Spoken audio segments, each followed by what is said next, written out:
সবাই এসে গেছে? ম্যাম, আমাদের রুমের একটা মেয়ে এখনো আসেনি, তার গ্রাম অনেক দূরে। তোমরা ওর খেয়াল রেখো, অনেক কষ্ট করে কলেজে ভর্তি হয়েছে। ম্যাম, আমাদের রুমের লাইট নষ্ট হয়ে গেছে। আচ্ছা, এখনই ঠিক করিয়ে দিচ্ছি। আরে, এটা তো 420 নম্বর রুম না? নতুন রুমমেটের সম্মান ডান রাখতে হবে। সবাই গরিব সাজার অভিনয় করব? হ্যাঁ, ঠিক আছে। হ্যালো, আমার বাড়ি অনেক দূরে, তাই আসতে দেরি হয়ে গেল। এই তো সে।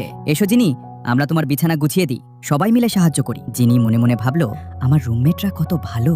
রিয়া, আমার ব্রাশগুলো নষ্ট হয়ে গেছে, আমাকে দাও। এগুলো কাপড় দিয়ে ভালো করে জড়িয়ে রাখো। এই নাও, 2টি পুরনো টুথব্রাশ জুড়ে জুতা পরিষ্কার করার ব্রাশ বানিয়ে দিল। এটা তোমার জন্য। ধন্যবাদ। রাত 8টার পর ফুচকা অর্ধেক দামে পাওয়া যায়, তাহলে আমরা রোজই যাব। যিনি আম আর আনারস একসাথে খেলে ঠিক কাঁঠালের মতো স্বাদ লাগে। আসল কাঁঠাল তো অনেক দামি। আমরা এখনো গরিব সেজে থাক। 10 মিনিট পর লাঞ্চের ঘন্টা বাজবে, ততক্ষণ একটু পড়াশোনা করি। এরা আবার কি প্রতিযোগিতা জিতবে? আমার রুমমেটরা কত পরিশ্রমী। আগামী সপ্তাহে স্টার্টআপ প্রতিযোগিতা আছে, সবাই অংশ নিতে পারে। এত গরিব একটা রুম ব্যবসা করবে কিভাবে? দরকার হলে আমি